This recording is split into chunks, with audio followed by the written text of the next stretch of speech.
ओडिशा राज्य बेसरकारी अध्यापक कर्मचारी संघर भद्रक जिलार जिला संयोजक। देखो आमर केवल राज्य सरकार पाखरे केवल गोटे मात्र दाबी 1/6/2008 रु 1/6/2018 मध्य परिचालना कमिटी द्वारा नियुक्त होइथिबा विभिन्न बेसरकारी कॉलेज मानकरे अध्यापक आउ कर्मचारी मानकु अनुदान परिसरभुक्त करिबा। तो दीर्घ दिन आम आंदोलन पूर्व सरकार रे दीर्घ दिन धरे आम आंदोलन करि आसीचु। पूर्व सरकार रे आम 457 दिन अहोरात्र धारणा देइछु। तापरे विभिन्न प्रकार आंदोलनात्मक पंथा आम अवलंबन करिकि आसचु। यथारीति सरकार परिवर्तन हैला, किंतु सरकार परिवर्तन हेबा परे मध्य आज पर्यंत सरकार मानसिकतार परिवर्तन कौन प्रकार परिवर्तन आसिला नहीं। ये सरकार रे आम 11 थर मुख्यमंत्री अभियोग प्रकोष्ठ रे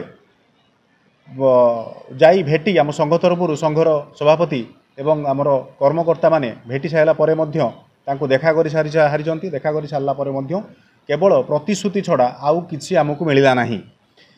माननीय विभागीय मंत्री उच्च शिक्षा मंत्री तांको बहुबार भेटी सारा परे मध्य केवल से एक प्रकार कथा केवल प्रतिश्रुति व्यतीत आउ किछि आमको मिलला नहीं। आज पर्यंत केवल प्रतिश्रुति रहीगला, किंतु आज पर्यंत आमर केवल एकमात्र दाबी से दाबी आज पर्यंत पूरण हो पारला नहीं। आज सांबादिक सम्मेलन मुख्य उद्देश्य होउची जदि अगस्ट 15, 2025 सुधा जदि आमर दाबी जो एकमात्र दाबी सरकारी अनुदान नीति प्रणयन करवा जदि पूरण न हुए ताहले अगस्ट 16 ठारू अनिर्दिष्ट काल पर्यंत संघ लोअर पीएमजी ठारे धारणा बसिबो एवं एहा द्वारा जो अप्रीतिकर परिस्थिति सृष्टि हेबो सेथिप्रति सरकार दायी रहिबे। आमे चाहूना जे कॉलेज रो जो छात्र छात्री माने आसुचंती सेमानंको भविष्यत को नष्ट करवा आमर उद्देश्य नुह। जेहेतु आमे जने शिक्षक आमे चाहबू सबु बेले छात्र छात्री मानकर उन्नत भविष्यत कामना करवा, किंतु सरकारंकर एई जो वैमात्रिक मनोभाव पाई आमे बाध्य हेउछु राजरास्तार ओल्हेया पई। कारण आमे परिचालना कमिटी द्वारा केवल 2 ରୁ 5 हजार टंका मासिक वेतन आकार आमे पाउछु, जोटा आजिका दिन में चलवा आम पाई खूब कष्टकर।